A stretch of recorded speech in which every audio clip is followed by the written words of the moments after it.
प्रिय विद्यार्थियों, आज हम एल्कीन बनाने की कुछ विधियों के बारे में अध्ययन करेंगे। प्रथम विधि हॉफमैन विलोपन, हॉफमैन एलिमिनेशन। हॉफमैन विलोपन अभिक्रिया शेरज़ेफ नियम के एकदम विपरीत अभिक्रिया है, अर्थात इस विलोपन अभिक्रिया में शेरज़ेफ के नियम के विपरीत कम प्रतिस्थापित एल्कीन अधिक मात्रा में बनती है।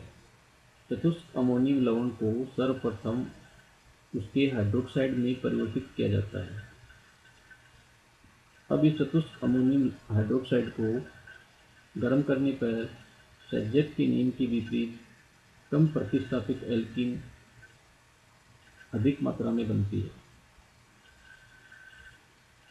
जैसा कि इस अभिक्रिया से स्पष्ट है कि जब चतुष्क अमोनियम आयोडाइड की जलीय सिल्वर ऑक्साइड Ag2O से अभिक्रिया कराते हैं, तब उत्पाद के रूप में चतुष्क अमोनियम हाइड्रोक्साइड बनता है। और जब इस चतुष्क अमोनियम हाइड्रोक्साइड को गर्म करते हैं, तब उसमें से बीटा विलोपन द्वारा एल्कीन एमीन बनते हैं। अतः चतुष्क अमोनियम हाइड्रोक्साइड को गर्म करने पर उसमें से बीटा विलोपन के द्वारा एल्कीन और एमीन उत्पाद के रूप में बनते हैं। यह अभिक्रिया हॉफमैन विलोपन अभिक्रिया कहलाती है। इस चतुष्क हाइड्रोक्साइड में 3 प्रकार के एल्किल समूह जुड़े हुए होते हैं, किंतु विलोपन के उपरांत एल्कीन जो है वो एथीन प्राप्त होता है। इसे निम्न क्रिया विधि के द्वारा आसानी से समझाया जा सकता है। जैसा कि इस क्रिया विधि से स्पष्ट है कि इसमें नाइट्रोजन का तीव्र -I प्रभाव होने के कारण सभी बीटा कार्बन इलेक्ट्रॉन न्यून हो जाते हैं। अतः बीटा हाइड्रोजन के साथ OH आयन मिलकर H2 के रूप में मुक्त होने की क्षमता रखते हैं। किंतु यदि बीटा कार्बन से कोई एल्किल समूह जुड़ा हुआ हो तो वह +I प्रभाव होने के कारण बीटा कार्बन पर इलेक्ट्रॉन की कमी को अपनी इलेक्ट्रॉन स्थिर करके कम कर देता है। अतः ऐसे बीटा हाइड्रोजन नहीं निकलते हैं जिन पर मेथिल समूह उपस्थित हो। अतः इस उदाहरण में दिए गए टेट्रा एल्किल अमोनियम हाइड्रोक्साइड से एथिल समूह टूटकर एथीन एल्कीन उच्च लब्धि के साथ में बनती है। यह विलोपन इस प्रकार 76 वर्णात्मकता रेडियोसेलेक्टिविटी प्रदर्शित करता है, जो कि शेरज़ेफ के नियम के विपरीत है। अतः हॉफमैन के अनुसार शाखित एल्किल समूह की उपस्थिति में कम प्रतिस्थापित एल्कीन मुख्य उत्पाद के रूप में बनते हैं। शाखाएं बढ़ने पर शेरज़ेफ विलोपन को हॉफमैन विलोपन में बदला जा सकता है। तब एल्किल लाइड में भी इस नियम की पालना आसानी से देखी जा सकती है। यहाँ पर इस अभिक्रिया में हम देख रहे हैं कि मुख्य उत्पाद के रूप में कम शाखित एल्कीन है वो बनते हैं और अधिक शाखित एल्कीन अलग मात्रा में उत्पाद के रूप में बनते हैं। अतः हॉफमैन विलोपन अभिक्रिया के फलस्वरूप कम शाखित एल्कीन अधिक मात्रा में बनती हैं तथा यह शेरज़ेफ नियम के विपरीत अभिक्रिया है। नेक्स्ट, डाई हैलाइड का वी हैलोजनीकरण द्वारा डीहैलोजिनेशन ऑफ डाई हैलाइड। प्रथम, ट्रांजिशनल डाई हैलोएल्केन। यदि किसी यौगिक में निकटवर्ती कार्बन परमाणु पर हैलोजन उपस्थित हो तो उस यौगिक को विसिनल डाई हैलोएल्केन कहते हैं। जैसे कि यहाँ पर हैलोजन परमाणु है वो निकटवर्ती कार्बन पर उपस्थित हैं, अतः इसे विसिनल डाई हैलोएल्केन कहते हैं। जब विसिनल डाई हैलोएल्केन को जिंक चूर्ण के साथ गर्म करते हैं, तब उत्पाद के रूप में एल्कीन बनते हैं। Next, gem di halide. Gem di halide से यदि किसी यौगिक में एक ही कार्बन परमाणु पर दोनों हैलोजन परमाणु उपस्थित हो तो ऐसे यौगिक को जेम डाई हैलाइड कहते हैं। इन्हें जिंक चूर्ण के साथ गर्म करने पर कुछ एल्कीन प्राप्त होती है। अर्थात जब जेम डाई हैलाइड को जिंक चूर्ण के साथ गर्म करते हैं तब उत्पाद के रूप में यहाँ पर एल्कीन बनती है। नेक्स्ट, एल्काइन के हाइड्रोजनेशन द्वारा, एल्काइनों के हाइड्रोजनीकरण द्वारा, हाइड्रोजिनेशन ऑफ एल्काइन। एल्किनों को एल्काइन के हाइड्रोजनेशन द्वारा भी प्राप्त किया जा सकता है।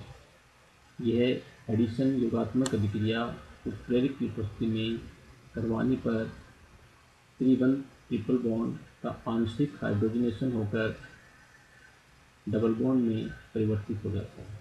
जैसा कि प्रतिक्रिया से स्पष्ट है कि एल्काइन के हाइड्रोजनेशन से एल्कीन उत्पाद के रूप में बनते हैं। यदि एल्काइन असममित है तो एल्कीन भी दो प्रकार के समपक्ष सिस और विपक्ष ट्रांस बनने की संभावना होती है। ये इस बात पर निर्भर करता है कि कौन सा उत्प्रेरक अभिक्रिया में प्रयुक्त किया जा रहा है। जब असममित एल्कीन का द्रव्य NH3 और सोडियम की उपस्थिति में रिएक्शन होता है तब उत्पाद के रूप में ट्रांस एल्कीन विपक्ष एल्कीन बनता है। एवं जब असममित एल्काइन का पैलेडियम कैल्शियम कार्बोनेट की उपस्थिति में रिएक्शन होता है तब उत्पाद के रूप में समपक्ष सिस एल्कीन बनता है। पैलेडियम कैल्शियम कार्बोनेट को लेंड-लार उत्प्रेरक भी कहते हैं। पैलेडियम कैल्शियम कार्बोनेट, इसको लेंड-लार उत्प्रेरक भी कहते हैं। अतः पैलेडियम कैल्शियम कार्बोनेट की उपस्थिति में एल्काइन से सिस एल्कीन मुख्य उत्पाद के रूप में बनते हैं।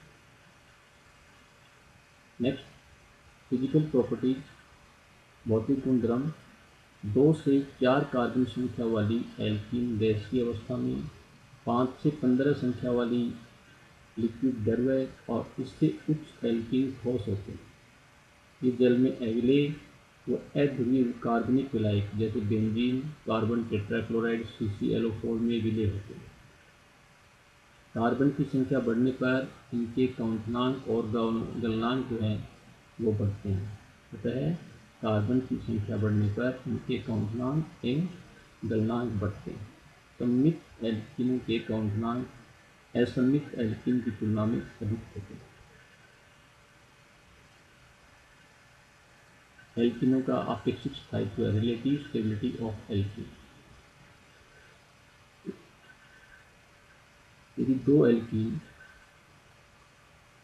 यदि दो समावयवी एल्कीनों के हाइड्रोजनीकरण पर समान एल्कीन प्राप्त होते हैं तो उनके अपेक्षित स्थायित्व को उनकी हाइड्रोजनीकरण की ऊष्माओं के अंतर के द्वारा गणना कर सकते हैं। इसे एंथैल्पी परिवर्तन डेल्टा H के द्वारा प्रदर्शित करते हैं। डेल्टा H का मान जितना अधिक होगा वह एल्कीन उतना ही अधिक अस्थायी होगा, क्योंकि यह ऊष्मा यौगिक की स्थितिज ऊर्जा का माप होती है और जितनी अधिक स्थितिज ऊर्जा होगी वह यौगिक उतना ही अधिक अस्थायी होगा। अर्थात डेल्टा H एंथैल्पी का मान कम होने पर एल्कीन का स्थायित्व बढ़ता है।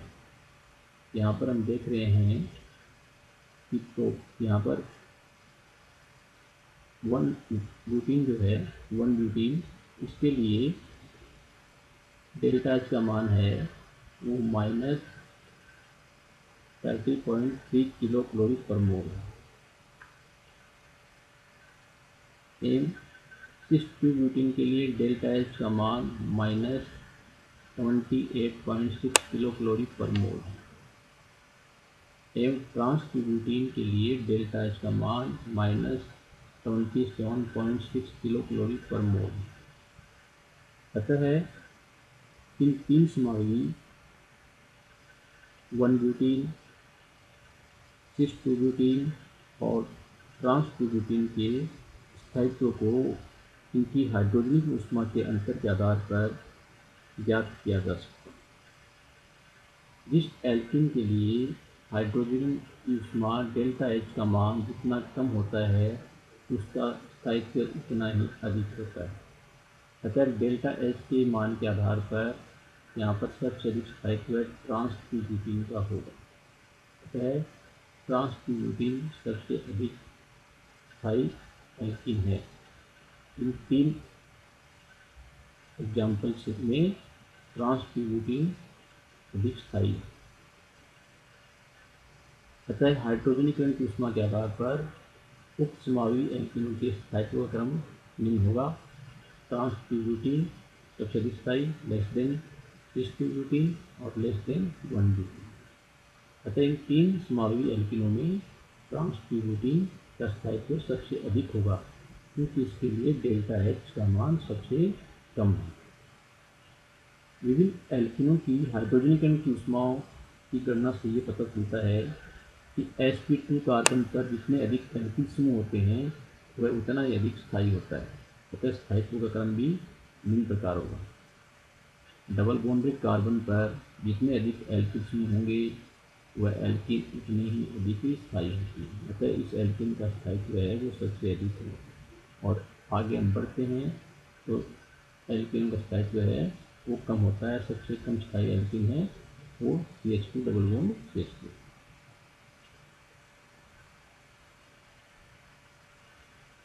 ऐसे समावी एल्कीन जिनके हाइड्रोजनीकरण पर समान एल्केन प्राप्त नहीं होते हैं उनके सापेक्ष स्थायित्व को उनकी दहन ऊष्मा के मान के द्वारा ज्ञात कर सकते हैं। अतः वह एल्कीन समावी जिसके दहन पर सबसे कम ऊष्मा उत्पन्न होती है वह सबसे अधिक स्थायी होती है। इसके अतिरिक्त एल्कीन के स्थायित्व को अति संयुग्मन हाइपर कॉन्जुगेशन के द्वारा भी समझाया जा सकता है। जब एल्किल समूह के CH बंध के इलेक्ट्रॉन अतिव्यापन दर्शाते हैं तथा अनुनादी संरचनाएं उनकी लिखी जाती हैं। अतः जितने अधिक एल्किल समूह डबल बॉन्डेड कार्बन पर उपस्थित होंगे उसकी उतनी अधिक अनुनादी संरचनाएं लिखी जा सकती और उसका उतना ही अधिक स्थायित्व होगा और वह एल्कीन उतनी अधिक स्थायी होगी।